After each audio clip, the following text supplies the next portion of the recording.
Sungguh ketahuilah bahwa orang yang paling saya cintai adalah Rasulullah, dan orang yang paling saya benci adalah kalian. Bagaimana mungkin saya akan mengkhianati orang yang paling saya cintai dan berpihak kepada orang yang kalian sebenci? Kalaupun saya pengen berkhianat katanya, maka saya akan mengkhianati kalian. Gak mungkin saya mengkhianati Rasulullah. Ini menggambarkan kepada kita tentang keteguhan prinsip seorang Abdullah bin Rawaha dan karakter asli curangnya orang-orang Yahudi. Jadi dahsyat luar biasa ya tipu daya orang-orang Yahudi ini, bukan hanya dulu tapi sampai sekarang.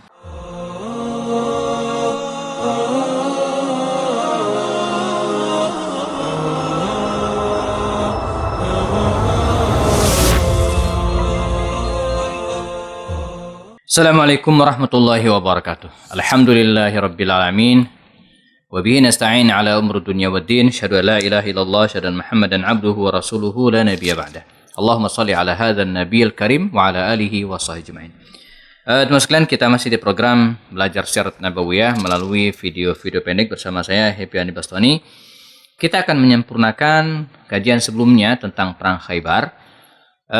Kita sudah bahas kisahnya dan silakan teman-teman cek di video sebelumnya. Saya juga secara pribadi pernah menulis buku khusus tentang hal ini ya.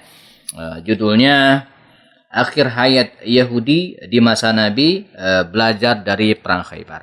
Ya. Ini buku kecil ya, sekitar 244 halaman ya, khusus membahas tentang Perang Khaybar dan juga sekilas sejarah orang-orang Yahudi dari jauh sebelum mereka muncul ya sampai kemudian berakhir di masa Rasulullah SAW. Nah, kita akan sempurnakan pembahasan kita tentang apa yang kemudian terjadi ya setelah baginda Rasul dan para sahabat menaklukkan Khaybar. Dan tentu saja tradisi dan kemudian aturan main dalam peperangan, mereka yang kalah ya menjadi tawanan, menjadi hak milik mereka yang menang. Ya, dan harta kekayaan mereka menjadi harta rampasan milik kaum muslimin pada waktu itu. Dikisahkan dalam banyak riwayat, misalnya masih dalam kitab Safiyur Rahman Al-Mubarakfur yang berjudul Ar-Rahiqul Maktum ya, disebutkan jumlah ya harta rampasan perang yang mereka miliki pada waktu itu sangat-sangat banyak ya. Sampai Aisyah sendiri itu menuturkan dalam riwayat misalnya, qalat lamma futihat Khaybar, ketika kami berhasil membebaskan Khaybar, kata Aisyah ya, dan dia ikut dalam peristiwa ini, yaqulna, kami mengatakan al-ana nashba' min at-tamr ya, sekarang kami merasa kenyang dengan kurma. Jadi bahkan walamma raja'a Rasulullah SAW ilal Madinah, ketika kaum muslimin Rasulullah kembali ke Madinah, raddal muhajiruna ilal ansari manaihahum manaihahum allati kanu manahuhum iyaha ya minan nakhili hina sara lahum bi Khaybar malun wa nakhilun. Nah, jadi ketika kaum muslimin pulang ke Madinah ya, orang-orang muhajirin yang semula diberikan sebagian harta dan kemudian diberikan kebun-kebun kurma, itu dibalikin ya, karena mereka sudah mendapatkan bumi Khaybar ya. Nah, bagaimana tata cara pembagiannya ya? Rasulullah SAW yang menyerahkan kepada Abdullah bin Rawaha ya, untuk membagi dan sekaligus yatawallal amr ya, jadi bertanggung jawab terhadap urusan Khaybar ini ya. Disebutkan harta tanah Khaybar atau perolehan hasil pertanian Khaybar ini ya, dibagi menjadi 36 bagian. Ya, dibagi menjadi 36 bagian. Dan setiap bagian dibagi menjadi 100.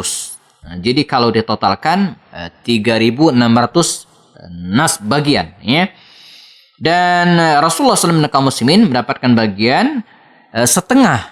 Nah, jadi bagi dua dengan Yahudi Bani Khaybar. Karena mereka yang belakangan mengelolanya gitu kan. Karena Nabi tidak ada waktu dan mereka juga bukan orang yang mahir dalam bertani gitu kan. Posisi Madinah juga jauh, maka diserahkan kepada orang-orang Yahudi untuk mengelolanya. Ya, dengan pembagian atau dengan syarat dibagi dua hasilnya ya. 1.400 bagian untuk kaum muslimin dan 1.800. Ya, jadi 1.800 bagian untuk kaum muslimin dan 1.800 bagian untuk orang-orang Yahudi Khaybar ya. Nah, jumlah kaum muslimin yang ikut dalam perjanjian Hudaybiyah sebelumnya itu 1.400 ditambah dengan 200 penunggang kuda.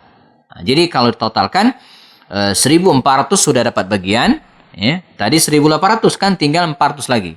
Nah, yang 400 ini ya, untuk pejalan kaki. Yang 200. Jadi setiap orang ya, yang berkuda ya. Jadi dalam aturan perang yang berkuda itu dia mendapatkan 2 jatah ya dari yang berjalan kaki. Kalau dalam sebuah acara misalnya dapat uang transportasi gitu kan. Ya, yang pakai mobil itu jelas 2 kali lipat transportasinya dibanding pakai motor misalnya kan. Itu aturan main. Demikian juga nih dengan peristiwa ini. Jadi para sahabat mujahidin yang ikut perang ini yang pakai kuda sekitar 200 ya, mereka mendapatkan dua kali lipat yang jalan kaki. Jadi ditotalkan 1.400 ya, yang berjalan kaki ditambah dengan ya yang 200 yang naik kuda. Nah, ya, kali 2. Jadi totalnya 1.800. Nah, inilah yang dibagikan kepada kaum muslimin. Dan ini bukan sekali, karena pada tahun-tahun berikutnya atau setelah mereka pulang, Abdullah bin Rawaha inilah yang diutus Rasul untuk mengambil jatah mereka. Nah, ada kisah yang luar biasa menarik tentang hal ini ya. Jadi suatu saat Abdullah bin Rawaha ini kembali ke Khaybar untuk mengambil jatah mereka, jatah untuk kaum muslimin. Itu orang Yahudi pengen bermain dengan Abdullah bin Rawaha ini. Kata mereka, ya Abdullah, Muhammad kan tidak tahu ya, bahwa hasilnya berapa, yang jelas dia mempercayakan kepada Anda. Nah, gimana kalau kita atur? Jadi Abdullah bin Rawaha ini mau diajak bermain ya oleh orang-orang Yahudi ini ya. Apa maksudnya, kata Abdullah bin Rawaha? Jadi Anda ya jangan menyampaikan semua hasil bumi kami ini kepada Muhammad. Ya, ini contoh saja, misalnya hasil yang didapat, ini contoh saja ya, 100 kilo, ini contoh 100 kilo. Jadi laporannya jangan 100 kilo. Jadi kalau 100 kilo kan untuk kami 50, untuk kaum muslim 50. Jadi laporannya jangan 100 kilo, 60 saja, sehingga kami store ke kaum muslim itu 30 aja. Jadi bukan 50, cukup 30. Nah, untuk itu Anda kami kasih fee. Jadi Abdullah bin Rawaha ini ingin diajak curang oleh Yahudi ini, luar biasa gitu kan. Dan ini mengingatkan kepada kita pada oknum-oknum pajak ya. Mohon maaf, ini tidak semua memang ya, yang nagih perusahaan-perusahaan besar yang mestinya perusahaan itu misalnya bayar pajaknya 100 juta per tahun. Tapi oleh oknum ya, petugas pajak ini diakalin sehingga cuma bayar 60 juta misalnya. Nah, jadi perusahaan tersebut tidak perlu mengeluarkan uang 100 juta, cukup mengeluarkan uang 60 juta saja ya, akibat dia bermain dengan petugas pajak ini. Dan untuk itu petugas pajak ini ya, dikasih uang 10 juta. Kan masih untung perusahaan. Yang mesti mereka mengeluarkan 100 juta dan cuman 70 juta. 60 juta untuk distorkan ke negara dan 10 juta untuk petugas pajak ini. Ini namanya korupsi. Ini curang. Kata Abdullah bin Rawaha, nggak mungkin. Ya. Sungguh ketahuilah bahwa orang yang paling saya cintai adalah Rasulullah. Dan orang yang paling saya benci adalah kalian. Bagaimana mungkin saya akan mengkhianati orang yang paling saya cintai dan ini berpihak kepada orang yang kalian sebenci. Kalaupun saya pengen berkhianat katanya, maka saya akan mengkhianati kalian. Gak mungkin saya mengkhianati Rasulullah. Ini menggambarkan kepada kita tentang keteguhan prinsip seorang Abdullah bin Rawaha dan karakter asli curangnya orang-orang Yahudi. Jadi dahsyat luar biasa ya tipu daya orang-orang Yahudi ini. Ini bukan hanya dulu tapi sampai sekarang. Nah, ini tentang perang, tentang harta rampasan perang. Kemudian ya, yang bisa diceritakan juga ya, setelah peperangan ini ya, pernikahan Rasulullah dengan Safiyah. Ya, Safiyah binti Huyai, ayahnya adalah Huyai bin Akhtab dan anaknya namanya Safiyah binti Huyai. Awalnya adalah tawanan perang ya. Kemudian ketika dalam perjalanan pulang dari Makkah, dari Khaybar ke Madinah ya, Nabi melamarnya dan kemudian dia pun bersedia ya, tentu saja tidak dipaksa. Safiyah binti Huyai pun ya menikah dengan baginda Rasulullah SAW ya.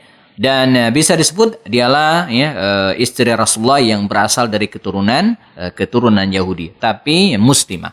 Dia kemudian memeluk Islam. Terkenal sekali namanya Safiyah binti Huyai ya, dan sempat memicu ya cemburu ya istri Nabi yang lainnya seperti Aisyah dan Hafsah binti Umar radhiyallahu anha pada waktu itu ya.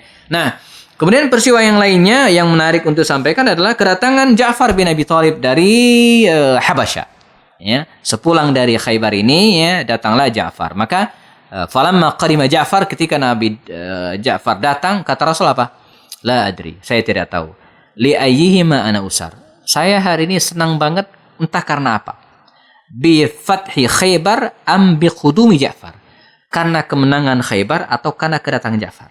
Nah, ini menggembirakan Rasul karena hampir 10 tahun berpisah dengan kaum muslimin, ya. Ja'far berada di Habasyah, Ethiopia, sementara Rasulullah dan kaum muslimin ada di Makkah dan hijrah ke Madinah Al-Munawwarah. Nah, yang peristiwa yang penting juga pada usai perang ini Nabi pernah ya ingin diracuni.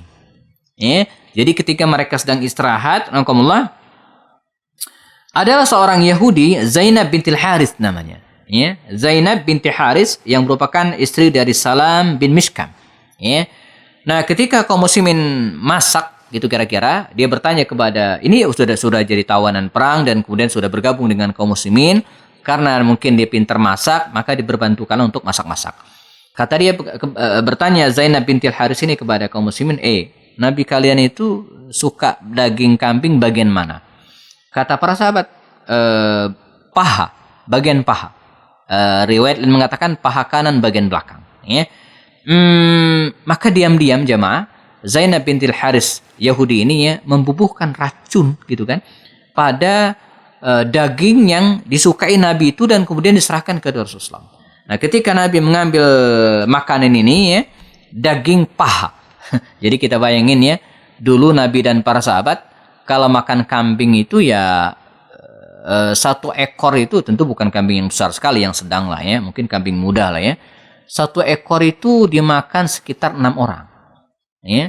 Jadi 4 paha, satu orang masing-masing satu paha. Ya, satu paha. Nabi sendiri kalau makan daging kambing itu satu paha sendirian gitu ya. Kalau kita kan satu paha sekeluarga, itu pun 3 hari baru habis. Nabi enggak. Satu paha itu dimakan sendiri. Kayak kita makan beli di apa namanya? Beli daging ayam satu paha makan sendiri. Ini bukan daging ayam, daging kambing gitu ya. Jadi luar biasa gitu ya. Makan mereka pada waktu itu dan ini bukan rakus, tapi memang begitu tradisinya ya.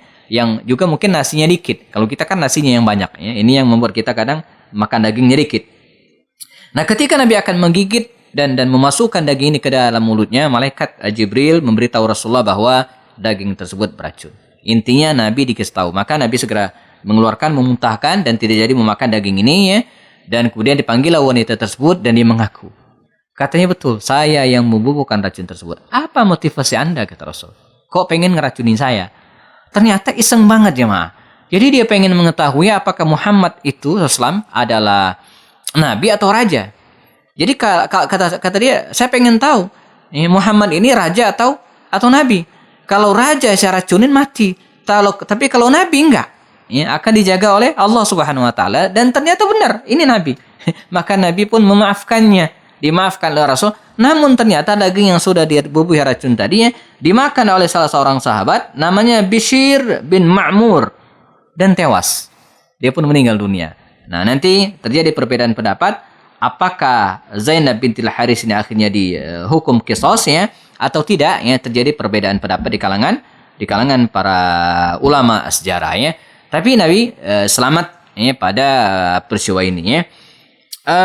Kemudian ya dalam perang ini kaum muslimin yang syahid ada 16 orang ya, ada 16 orang dan sementara Yahudi Bani Nadir ya, di Khaybar ada sekitar 93 orang. Nah, jadi lebih banyak korban dari pihak Yahudi Bani Nadir di Khaybar ya. Nabi ya pulang ke Madinah Al-Munawwarah dikisahkan pada akhir bulan Safar ya, atau jelang bulan Rabiul Awal. Nah, jadi kalau berangkat di akhir bulan Muharram, pulang di akhir bulan Safar sekitar satu bulan perjalanan. Ya, berangkat dan pulang ya. Jadi butuh waktu sekitar satu bulan. Peristiwa yang menariknya sebelum sebagai penyempurna bahwa sepulang dari perang ini ya, kaum muslimin sempat istirahat di sebuah lokasi malam hari. Nah, ada kisah lucu ya. Jadi karena kelelahan barangkali ya, maka Nabi merintahkan untuk istirahat kepada para sahabat dan pasukannya. Kata Nabi, kita istirahat. Dan Anda ya Bilal, jaga malam. Nanti jelang subuh atau pada waktu subuh, bangunkan kami. Ya, bangunkan kami. Siap, kata Bilal. Maka yang lain termasuk Rasulullah istirahat, full, tidur. Namanya habis perang, kelelahan, pulang dan enak banget. Ngampar begitu kira-kiranya di padang pasir yang datar ya. Dan Bilal bin Rabah yang jaga tadi itu ya, awalnya berdiri mungkin. Tapi karena kelelahan mungkin duduk nyenderan dan tertidur. Jadi kaum muslimin tertidur dan Bilal pun tertidur. Apa yang kemudian membangunkan mereka? Hatta darabat humus syamsu. Ya, jadi sinar matahari lah yang membangunkan mereka. Subuhnya bablas. Nabi bangun, membangunkan yang lain, memerintahkan Bilal untuk mengumandangkan azan, yang lain kemudian berwudu, bersuci dan dilaksanakanlah sholat. Dan matahari sudah terbit. Maka kata Rasul, faman nasya, ya, barang siapa yang lupa au nama atau ketiduran, ya, falyusalli idza dzakaraha. Maka sholat ketika dia ingat. Nah, jadi Nabi dan para sahabat jamaah teman sekalian itu pernah ketiduran subuhnya, tapi sekali. Nah, kalau kita kan saban subuh, nah ini masalahnya gitu ya. Nah, ini pelajaran. Jadi kalau ketiduran dan sudah tiba waktu subuh atau kemudian sudah lewat, maka segera berwudu dan kemudian sholat. Tidak ditunda sampai keesokan harinya. Fal yusolli idza zakaraha. Jadi baik karena lupa ataupun karena ketiduran. Ya, nah ini pelajaran bagi kita. Rasulullah SAW ya pulang ke Madinah Al-Munawwarah kembali ya pada tahun ini, masuk tahun ke-7. Ya, masuk tahun ke-7 Hijriah. Dan di bulan Rabiul Awal ya, untuk itu ya sudah masuk tahun ke-7 ya, Nabi bersiap-siap dan Nabi juga dikisahkan ya sempat menaklukkan beberapa wilayah ya setelah perang Khaybar ini. Ada namanya wilayah Fadak ya, ini setelah Khaybar. Ada juga Wadil Qura, ada wilayah Taima namanya, wilayah Taima, dan beberapa peristiwa yang lainnya ya. Jadi kita akan bahas ada sisa-sisa peperangan satuan-satuan pasukan yang diutus Rasul ya setelah perang Khaybar ini ya tahun ke-7 Hijriah, dan puncaknya nanti ya ada satuan yang sangat besar ya, jumlahnya 3.000 tentara ya, diutus Nabi ke Mu'tah yang kemudian terkenal atau terjadilah perang Mu'tah. Kita akan bahas pada video berikutnya insyaallah. Tetap bersama kami. Assalamualaikum warahmatullahi wabarakatuh.